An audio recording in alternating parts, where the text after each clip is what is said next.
Shalom a todos, eu me chamo Marcelo e estou fazendo este vídeo para agradecer ao Moré André Klein pela leitura e pela realização do mapa cabalístico a respeito da minha alma. Me trouxe informações preciosas, maravilhosas, informações que estão contribuindo muito para o meu crescimento espiritual. Então, eu sugiro àqueles que, porventura, ainda não realizaram o seu mapa, que o façam, porque é maravilhoso, é uma experiência espiritual sem precedentes.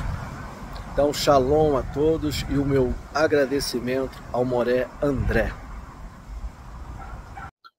Aqui o Moshe Cordoveiro continua na parte 1, no capítulo 5 da parte 1. Ele diz aqui: além daquele material que foi expresso no capítulo anterior, há uma passagem maravilhosa no Zohar, na seção Kedoshim 3, 85a.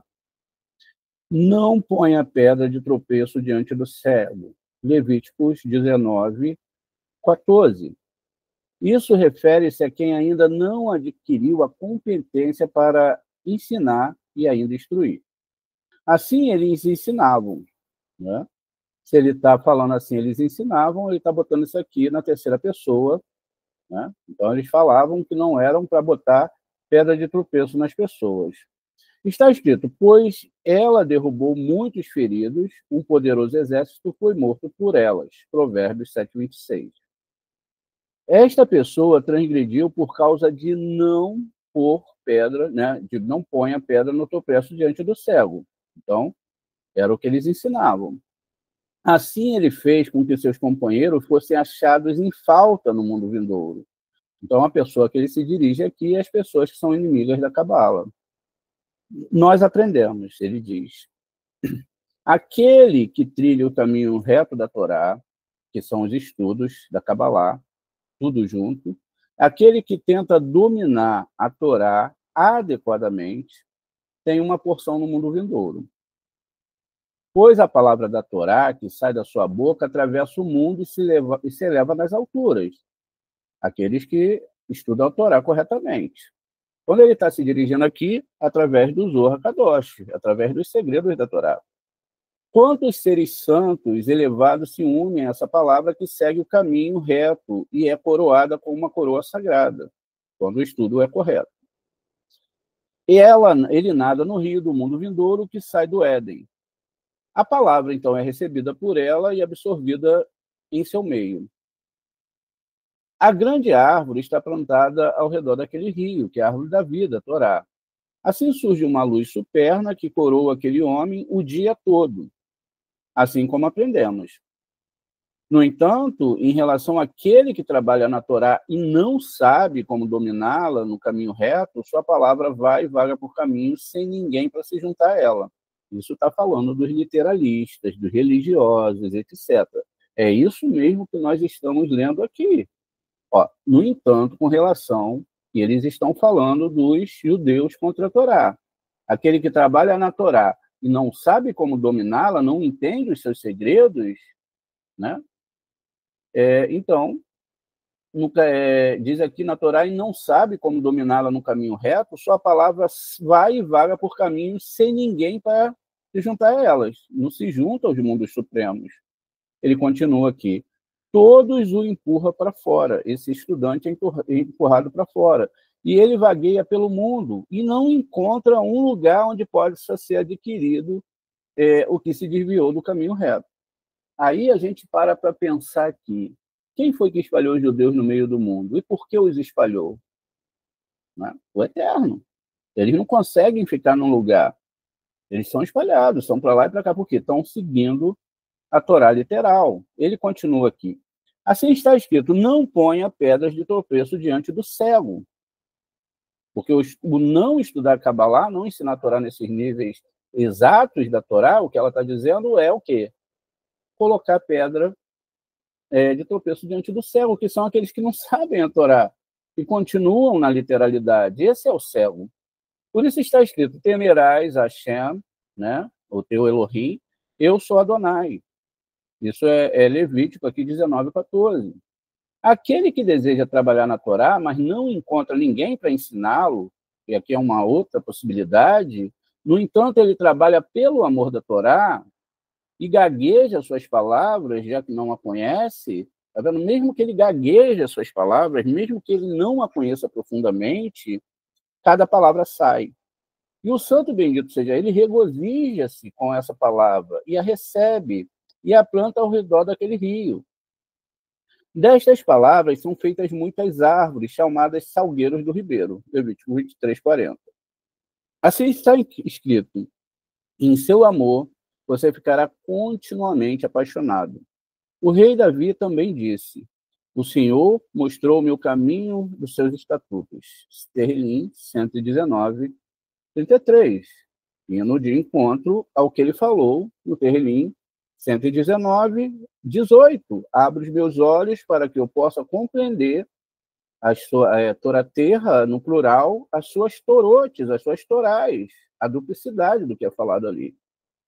Dignos são aqueles que conhecem os caminhos da Torá e se esforçam para dominá-la no caminho reto dos segredos. Pois eles plantam árvores da vida maiores do que todos os remédios. Portanto, está escrito, a Torá da verdade estava em sua boca, Malaquias 2:6. Ele pergunta aqui, existe então uma Torá que não é verdadeira? Ele pergunta. E ele diz, sim, existe. É como dizem, aquele que não sabe ensinou algo que não é verdade e ensinou uma palavra que não é verdade. O que está dizendo aqui? Aquele que ensina a Torá literal, leva tudo dentro da literalidade, ensina que as histórias da Torá são desse mundo, ele ensinou a mentira. É dessas pessoas. Aquele que não sabe. Então, se ele está levando literal, ele não sabe. Ensinou algo que não é verdade, porque ele não sabe a verdade, como ele vai ensinar? Ensinou uma palavra que não é verdade, ele diz aqui, por causa disso foi escrito, a Torá da verdade estava em sua boca. Então, existe uma Torá da verdade? Sim. Existe uma Torá que tem os códigos dessa verdade, é a Torá escrita, que eles levam como literal. Então, ele diz aqui, existe uma Torá que não é verdadeira? Sim, existe. Uma que se lê literalmente. Então, veja, por causa disso foi escrito, a Torá da verdade estava em sua boca. Apesar desta possibilidade, deve-se aprender que a palavra da Torá de todos os homens, de todas elas nós devemos aprender, mesmo de alguém que não saiba, já que por causa disso ele desperta seu estudo da Torá e aprenderá por alguém que sabe. Por exemplo, se você vê alguém estudando a Torá literalmente, que é o que nós estamos fazendo aqui com vocês, Baruch Hashem, e está ensinando vocês porque um dia vocês estudaram a Torá literal. E agora vocês estão chegando nos segredos da Torá. Mais tarde será esquecido que ele veio para a Torá no caminho da inverdade, ou seja, ele seguiu a literalidade. Se você parar para observar a história de Jacov, você vai ver que Jacov, quando fala ali que ele trabalhou 7 anos por Rahel e por Leia, na verdade ele estudava nas tendas de Eber, que dizem Sechem. Ele ficou 7 anos, 14 anos estudando. Então, ele começou a estudar, não é? E depois, quando ele vai para a história de Lavan, ele fala, fui enganado, né? Me enganou, trocou o meu salário. Veja, esses são níveis de entendimento de Torá. Aí, quando ele vai casar, que ele trabalha por Rahel, a Torá escrita, ele casa com Leia, que é a Torá oral. Mas antes disso, ele passou por um processo. Ele falou, e agora? Não é? Aí o Lavan fala para ele, olha, aqui na nossa terra, você não pode casar com a Torá escrita antes de casar com os segredos da Torá. E aí, nesse momento, é que ele começa a estudar. Isso é uma metáfora, não é? Essa Torá mais profunda. Vem, veja, um homem deve sempre tentar estudar a Torá e seus mandamentos, mesmo que não faça por si mesmo, pois, ao fazê-lo por si, ele virá a fazê-lo por si mesmo. Aprendemos com essa passagem que, mesmo que o dano causado, veja, um dano é causado pelo erro, o erro do estudo da Torá seja grande, ele pertence apenas àquele que não está qualificado para ensinar e ainda ensina. O que está falando aqui? Ensinar a Torá literal. Ele não está qualificado para ensinar e ainda ensina. Então, isso vai causar o quê? Um erro grande. Mesmo que o dano causado pelo erro seja grande. E mesmo assim ele não conhece a Torá, ele ensina. Mas acima falou, se uma pessoa ela estuda e ela depois chega à verdade, então teve aí, mesmo que houvesse erros, houve uma intenção verdadeira da pessoa e o Eterno revelou para ele a Cabalá. E a Cabalá é uma coisa forte, não é? Para chegar lá, você tem que abrir mão de tudo. E não é nada fácil. Porque muitas vezes esse estudante de Torá, ele vai estar numa comunidade, ele vai estar cercado de festividades, vai estar cercado de coisas religiosas, e chega um momento que ele vê que isso não é verdade. E aí, olha, imagina o que ele vai fazer, como que ele vai, para onde ele vai. Veja, mesma coisa são os cristãos. É uma coisa complexa.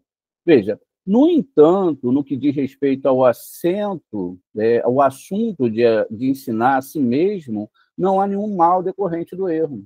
Ele está ensinando para si mesmo. Pelo contrário, tal pessoa recebe uma recompensa, embora não tão grande quanto aquela dada àquele que chega à verdade, e que vai ser aquele que vai ensinar a Torá. A diferença entre eles é semelhante àqueles entre a árvore estéril e a árvore que dão fruto. Assim, a santidade aumenta e frutifica na luz, que emana somente da verdadeira Torá, que é o Zohar Kadosh, a alma da Torá. Daquele que conhece seus segredos e o ensina continuamente. Não pode haver parada, nem para o aluno que estuda, nem para o mestre que vai. Não é? Tem que ser continuamente. O mesmo, né, é válido para outras divisões da Torá.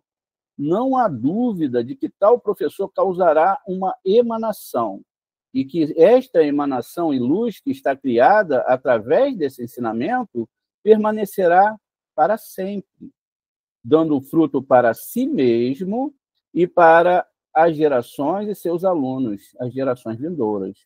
Assim está escrito, ele guarda misericórdia até a milésima geração de quem? Dos estudantes da Cabalá, e não de literalistas.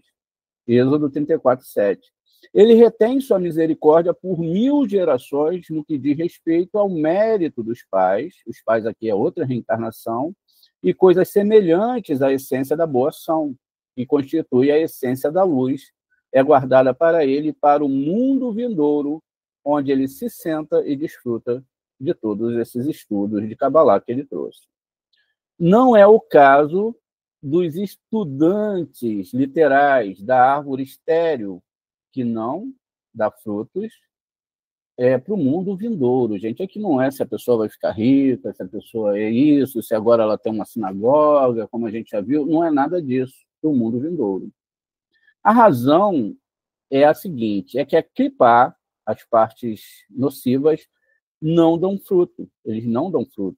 Assim também, quem estuda erroneamente, necessariamente, né, inclina esse estudo depois para o lado de fora, que clipar, cascas são do lado de fora, como os de fora. Ele não dá frutos.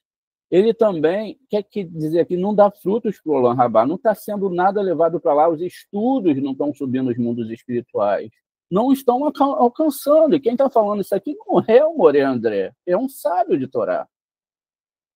Eles não alcançam.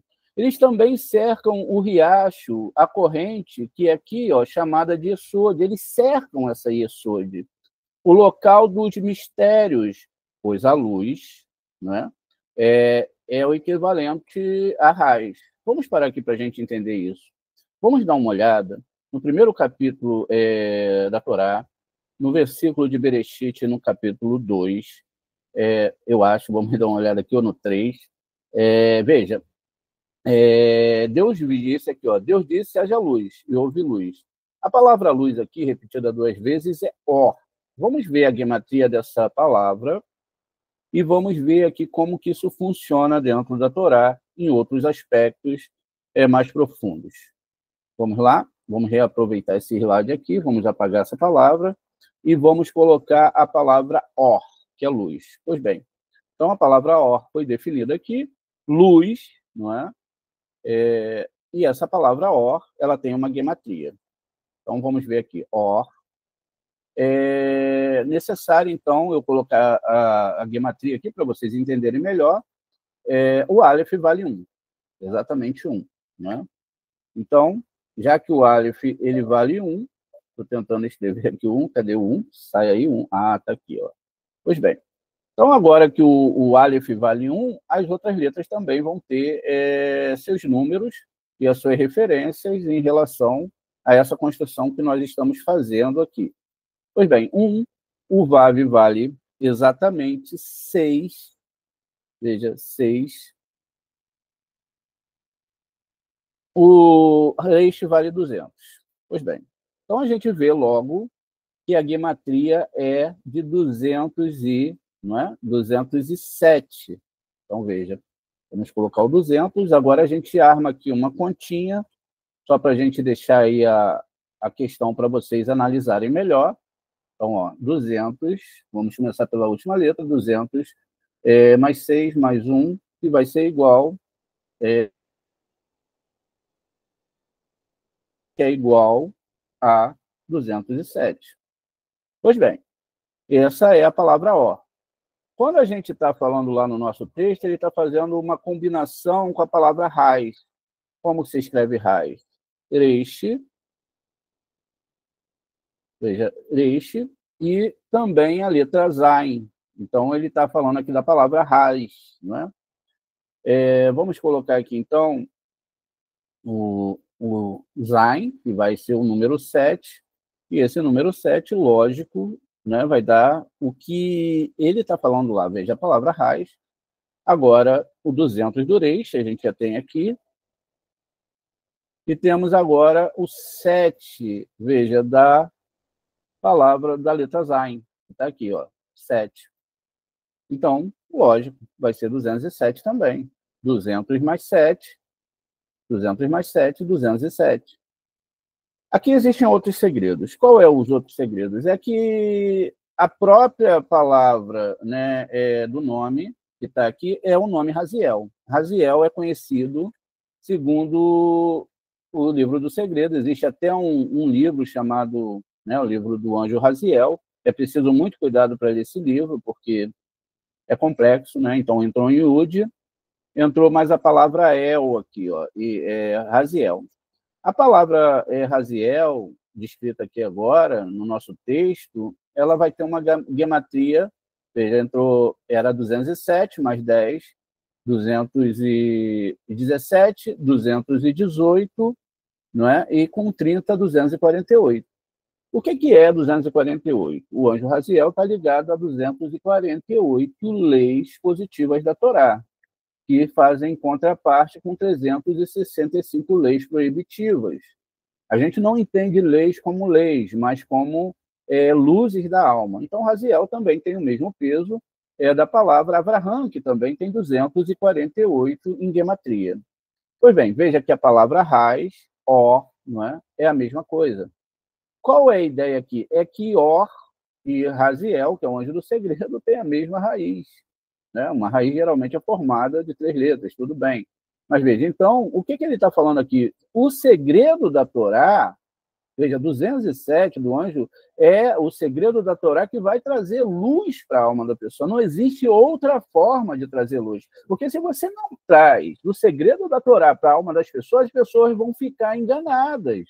Então, elas vão para Israel, elas vão querer seguir o mesmo caminho que Abraão caminhou, vão fazer coisas que não estão dentro da Torá, que nunca foi exigido dentro da Torá, e vão fazer tudo aquilo que a gente conhece, mas os segredos da Torá elas não sabem, elas têm uma Torá o quê? Que é inverdade, porque elas foram ensinadas na inverdade, elas não foram, por isso que ele faz alusão a esse texto, elas não foram ensinadas, apesar de elas falarem do anjo Raziel, alguns rabinos misturaram tudo, né? E falaram, poxa, mas aí, como a gente vai ver, vocês vão estudar Pilpul, poxa, Pilpul é muito trabalhoso, porque você tem que fazer várias perguntas, talvez 32 formas de perguntar o que aquele versículo está dando, isso dá trabalho, a gente quer ler a Torá mais rápida, quer ler, sabe, não quer ler só um pedacinho, não quer só entender uma frase, a gente já quer ler o que está escrito ali, a gente não pegou, não escreveu os versículos, não analisou cada letra, não analisou os pontos maçoréticos, também não analisamos os taminhos, aqui para a gente tudo é muito rápido, e você vai ver que isso está ligado a quem é Esaú. Quando Esaú se encontra com Jacó, ele fala, vamos caminhar juntos, Jacó. Um cabalista não pode andar com um religioso. Existe uma inimizade deles. E aí o Jacó, ele beija até o Jacó, fala, vamos andar juntos. Ele estava com 400 homens esperando o Jacó. E aí o que o Jacó falou? Não, vai na frente, eu estou com meninos, eu estou aqui com partes pequenas da Torá para entender, que são muito grandes. Vai na frente porque você anda mais rápido. Então, geralmente, quando a pessoa quer estudar a Torá, não analisa versículo por versículo, não vê os midrashins, não vê as coisas que ele pode extrair, então ele vai muito rápido. Agora, quando você vai estudar o segredo da Torá, às vezes um versículo que você vai estudar vai demorar 2 dias para você entender aquele versículo. Então, é lógico que nossos sábios já deixaram muitas coisas esclarecidas, cabe a nós pensar nessas coisas, da rapidez e andar devagar. Agora, quando vocês têm uma pessoa que ensina, um mestre que ensina, vocês podem caminhar mais rápido. Mas isso não tira de vocês a responsabilidade de estudar o hebraico, a responsabilidade de construir também essas bases. Porque o que vai ser exigido de vocês? 90% hoje da Kabbalah está traduzida, dá para se entender muita coisa. Mas quando você vai lidar com uma pessoa que fala hebraico, mas quando você vai lidar com uma pessoa que não fala hebraico, são dois opostos diferentes, porque a pessoa que fala hebraico, e fluentemente principalmente, ela vai te dar um banho falando hebraico. Olha, eu falo, eu dou bom dia, boa noite, tchau, eu estou falando uma história em hebraico. Tudo bem, é complexo para a gente, para quem não fala hebraico fluentemente.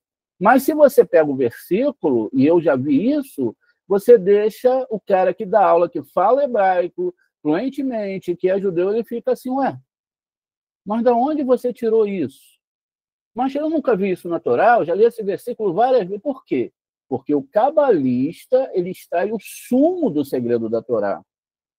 Seria muito bom que ele falasse o hebraico fluentemente, ajudaria ele imensamente, porque ele não teria que traduzir palavra por palavra, não teria que também ficar seguindo o que os próprios judeus, e a gente vai ver isso ainda aqui hoje nessa aula, eles botam ali errado, eles escrevem, eles traduzem errado. Uma dessas coisas que a gente pode ver é a palavra, muitas vezes, Oxalá, que está aqui nessa própria tradução. Não existe essa palavra na Torá. Não existe, é Yud-Kei Vav-Kei, mas bota-se lá Oxalá. Aí entra a implicação, olha, profanaram o meu nome entre as nações. Então, veja, eles botam Oxalá. Oxalá é o nome de uma entidade. E aí, isso também vai estar ligado a outras questões, que não é o foco da aula. Mas perceba, há uma mudança na Torá. A Torá foi aumentada ou diminuída? Foi aumentada e, ao mesmo tempo, diminuída. Enquanto ela é aumentada com um nome que não existe, ela é diminuída no seu entendimento, está entendendo? E justamente por causa de barreiras religiosas. Olha, não tomarás o meu nome em vão. Mas será que para você escrever o nome do Borê dentro, num quadro, e explicar tudo direitinho, você está tomando o nome de Deus em vão ou você está tomando o nome do Eterno para ensinar a palavra do Eterno? Agora, isso é ensinado pela Cabala o seguinte: se você lá, no rito da Sotá, assim, agora, tá vendo como que a gente tem que usar também o sistema peixe? Lá eles pegam se um marido está desconfiado que uma mulher o traiu, o espírito de ciúme passa sobre ele faz um rito, escreve o nome do Eterno num papel, num pergaminho, joga esse pergaminho dentro de uma água. Essa água, então, vai fazer o quê? Vai fazer com que aquele nome seja apagado. A pergunta que os cabalistas fazem: ora, se pode-se fazer esse rito na Torá para algo tão estranho, não é algo bom, um ciúme, etc. Se um ciúme for verdadeiro, a barriga da mulher só vai explodir, ela não vai ter mais filhos, senão ela vai ficar em paz. Mas é um rito, esse é um nível peixe, tá, gente? Que é estranho. Agora, se é permitido fazer isso com tetragrama, por que não é permitido você escrever ele no quadro? Por que não é permitido depois você apagá-lo se você está fazendo para ensinar? Está percebendo aqui? Eles fazem as coisas como se nenhum livro da Torá fosse enterrado, se eles não tivessem, às vezes, que pegar livros que foram ali mexidos, enterrar debaixo da terra, aquela coisa toda. E o que vai acontecer quando eles enterram esse livro? O livro vai ficar intacto? Não. A ideia é de um funeral e, com o tempo, aquelas folhas vão ser desgastadas pela terra. Todos os nomes ali vão ser apagados. Perceba que algumas coisas não têm lógica. Continuando aqui, a gente fez um encaixezinho aqui, mas vamos em frente. Então, entendemos aqui o que ele está falando. Veja, eles acabam com a influência de Yesod, e aqui, gente, não é algo simples. O que a Torá está falando aqui para a gente aqui? Eles estão falando isso aqui, olha. Essa corrente de Yesod, que vem todas essas forças, existem várias e várias formatações, esse sistema literal, ele acaba com o fluxo de Torá para o nosso mundo. Não é algo brincadeira, não é uma distração, é algo seríssimo. Ó, toda a interrupção é feita na descida desse fluxo divino em relação ao nosso mundo. Ele é feito, ele é interrompido aqui, ó, e não desce mais. Então, veja, há aqui uma interrupção. Quem é que faz isso? Os literalistas. É uma brincadeira isso, gente? Ou isso é uma coisa muito séria? Isso não é brincadeira. Cabalá não é brincadeira. Por isso que muitas pessoas que não têm o nível de entendimento intelectual, espiritual, isso não foi escolhido pelo Boré, não fica. Há uma interrupção aqui. É isso que o texto está falando. E está fazendo uma descrição bem séria, comparando a própria palavra luz, não é, com a palavra raiz, como a gente viu. Está vendo? Raiz. Então, veja, vamos ler de novo aqui, ó. Eles interrompem essa corrente de Yesod, o local dos mistérios, está vendo? Dos segredos da Torá. Pois a luz, que é a letra da palavra or, que a gente analisou, é o equivalente numérico, gemátrico, de mistério, está vendo? Ou seja, segredos. Eles interrompem esses segredos, que vem da palavra raiz, que vem do nome Raziel, como a gente viu anteriormente. E fizemos todas as gematrias. Essa luz que é guardada para os justos, está vendo? Várias vezes se fala sobre isso, os segredos. Pois os segredos de Hashem é para aqueles que o temem e temem a sua aliança. Salmo 25:14. Vamos ver aqui a tradução, como está. Veja, o que está escrito aqui? O conselho de Adonai é para aqueles que o temem, e ele dá a conhecer sua aliança. Agora, não é isso que está escrito aqui. Está escrito o quê? O Sod, o que é a palavra Sod? Segredo. Tem gematria 70, que tem a gematria da Torá, não é? De Adonai. O segredo da Torá de Adonai, o segredo de Adonai é aqui, ó, exatamente, ó, o segredo de Adonai não é, como está traduzido aqui, para aqueles que o temem, tá vendo? Então, é para aqueles que o temem, aqueles que buscam. A palavra temer aqui é le-li-air, né? Se puxasse o Yud aqui para baixo, ficaria a palavra or. A palavra or, inclusive, ela está nessa palavra aqui, olha. Caramba, Aqui, ó. Tá vendo? Isso é um segredo, ó. O Vav aqui, o Aleph, o Resh e o Or. Então, o segredo da luz, ou seja, o segredo da luz, não é? É para aqueles que temem a Hashem. Aqui é a palavra temer. Então, o que vai acontecer aqui? Sua aliança, tá vendo? A aliança que ele fez. A palavra aliança também está inserida na palavra Bereshit, porque a palavra Bereshit, ela tem essas letras aqui. O que está faltando aqui? O Aleph e o Shin. Né? Que faz a palavra, faz a letra Brit Yesh, pacto de fogo. Mas nas extremidades tem dois Vavs, né? Tem um Milupim e tem um Vav Rolam. O Milupim está com um pontinho no meio e o Rolam está com um pontinho acima, que são duas Sefirot. Yesod e Tiferet. Agora, a palavra Sod aqui está faltando um Yud, porque senão ficaria Yesod.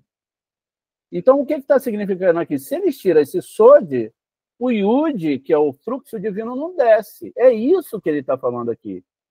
Porque não tem segredo de Torá, não tem novidade, não tem nada. Está vendo? Então, aliança é Yesod, como a gente viu lá. O segredo do nome divino, Iá, que é Yud Re, primeira parte do tetragrama.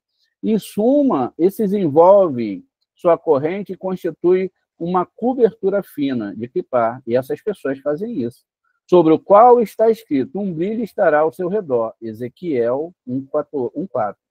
Isso constitui, veja, o prepúcio.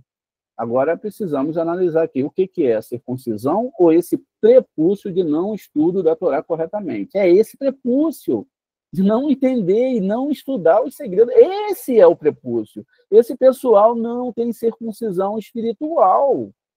Veja que o prepúcio está sendo falado, é o prepúcio da cobertura da lua, que é a cobertura de Yesod, que é eles que cobrem ao não estudar os segredos da Torá. É isso que está sendo falado aqui.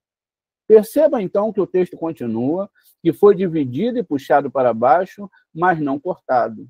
Olha, ele foi dividido, ele foi puxado para baixo, mas não foi cortado, como foi explicado. E aí a gente tem a ligação da letra Tav, que desce, Deus teve que quebrar ela 2 vezes, fazer 2 circuncisões, enfim. Então, foi cortado, como foi explicado, né? Ele não foi cortado, constitui um auxílio da bordadura, da cobertura para a árvore que dá fruto.